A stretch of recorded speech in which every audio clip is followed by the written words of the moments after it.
আমাদের দাবি আমরা এখন বর্তমানে এক দফাতে পৌঁছাইছি। সাধারণ শিক্ষার্থী বিশৃঙ্খল করে নাই, কিন্তু ওনারা আসার কারণে এই বিশৃঙ্খলা হয়েছে। এই দায়ভার সাধারণ শিক্ষার্থীদের না। একটি মৃত্যুতেই দাবানলের মতো ছড়িয়ে পড়েছিল ফ্যাসিবাদ বিরোধী আন্দোলন। পুলিশের বুলেটের মুখে দুই হাত প্রসারিত করে যে মৃত্যুকে বরণ করেছিলেন আবু সাঈদ, সেই গৌরবময় অধ্যায়ের 2 বছর পূর্ণ হল। তার বুকের ভেতর জমা ছিল এক দারুণ ঝড়। মৃত্যুর পর সেই ঝড় হয়ে উঠল আরও ভয়ঙ্কর। তার নামে স্লোগান হল 56,000 বর্গমাইল জুড়ে। মা মনোয়ারা বেগমের স্বপ্ন ছিল পড়াশোনা শেষে ছেলে প্রতিষ্ঠিত হবে। সেই স্বপ্ন ভেঙে চুরমার হয়ে গেছে রক্তস্নাত জুলাইয়ের পথে। আমাদের ছেলে অনেক আশা করছিল, অনেক কষ্ট লেখাপড়া করছে।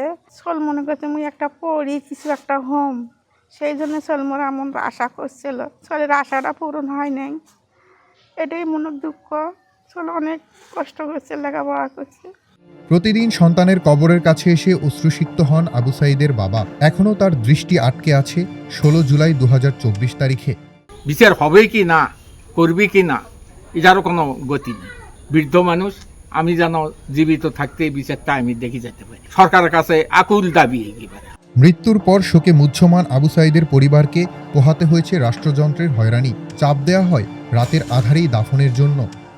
প্রশাসনের লোকেরা ওই সময় আবু সাঈদকে কবর দেওয়ার জন্য ভেকু নিয়ে আসতে চায় এবং জোর করে মাটি দেওয়ার জন্য খুব জুলুম করে। বলছে যে রাত্রেই ভেকু দিয়ে খুঁড়ে তাকে কবরস্থ করতে হবে। আমরা বলছিলাম যে আমরা তো আর হিন্দু খ্রিস্টান না, আমরা হলো মুসলমানের সন্তান। আমাদের একটা ইসলামী একটা বিধান আছে, বিধান অনুযায়ী আমরা মাটি দেব।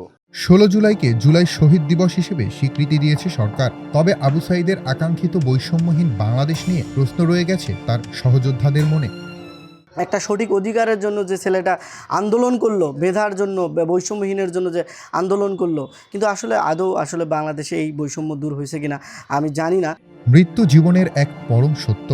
তবে জুলাই শহীদ আবু সাঈদের জীবনে সে মৃত্যু এসেছিল ইতিহাসের পাতায় অমলিন এক মহাকাব্য হয়ে।